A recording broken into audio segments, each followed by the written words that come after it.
Helping People Who Can't Reciprocate, written and read by Brother Jerry Valenti. Suppose you're planning a wedding celebration for your daughter. As part of the planning, you make a guest list to include relatives and friends who you would like to have at the wedding. Everybody has a wonderful time, and the event is a great success. A few months pass, and you hear that a couple who came to the wedding are planning a wedding for their daughter. You circle the date on your calendar, but alas, an invitation never arrives. What's up with that? You invited that family to your event. Why wouldn't they have invited you to theirs? If you had known this was going to happen, perhaps you wouldn't have included them on your guest list after all. But wait a minute, why would you think that way? Wasn't your event a great success? When you were making out your guest list, was it truly just people who you wanted at the wedding? Or was there supposed to be some kind of unspoken understanding that your guests were then obligated to invite you to their events? It's this type of "I'll do for you as long as you do for me" attitude that Jesus calls out at the dinner at the home of one of the chief Pharisees. He knows there's lots of pride among the guests at this dinner, which is why he has already advised them to not seek to exalt themselves by sitting at the best tables. He now offers advice to the host and the others at the dinner about the guest lists for future dinner parties. He tells them, "When thou makest a dinner or a supper, call not thy friends, nor thy brethren, neither thy kinsmen, nor thy rich neighbors, lest they also bid thee again, and a recompense be made thee." Luke 14:12. Is Jesus saying it's not good to invite friends and relatives to a dinner?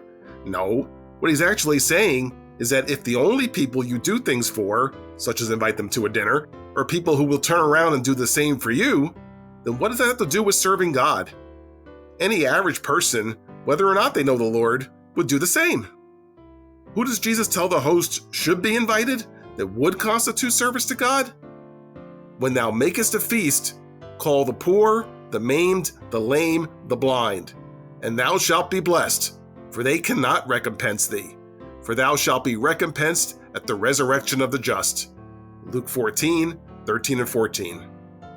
Clearly, the type of people that Jesus is describing would never be throwing a fancy dinner party, so it would only be a desire to serve God by serving mankind that would motivate someone to invite this group to a big dinner. As Jesus adds, people who do things for people who cannot reciprocate are blessed and will be recompensed in some way by the Lord at the resurrection of the just. What are some ways that we can do this today? There are many different ways, but here are a few suggestions. If you know someone who doesn't have a car, perhaps you can provide transportation for them to church, to the store, wherever.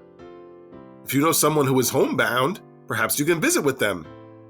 If you know someone who is poor, perhaps a well-placed monetary gift will help them in an extreme time of need. In all of these cases, the person you are helping will not be in a position to reciprocate, so doing this demonstrates to yourself and to God that you're truly interested in just helping people. Or to go with the example that Jesus used, you could actually invite people to dinner at your home who would never be in a position to reciprocate. I know people who use Thanksgiving as a time to invite guests who could not afford their own Thanksgiving dinner and or don't have anybody to share a dinner with. Talk about a day blessed by God. Whatever it is that you choose to do for others, if you do it solely to help the people with no expectation of anything in return, God will bless you for that. Helping people who can't reciprocate is a great way to test your own motivation. You know you won't be getting anything in return, so you can feel good knowing that you're simply showing love to others and that you're serving God by serving mankind.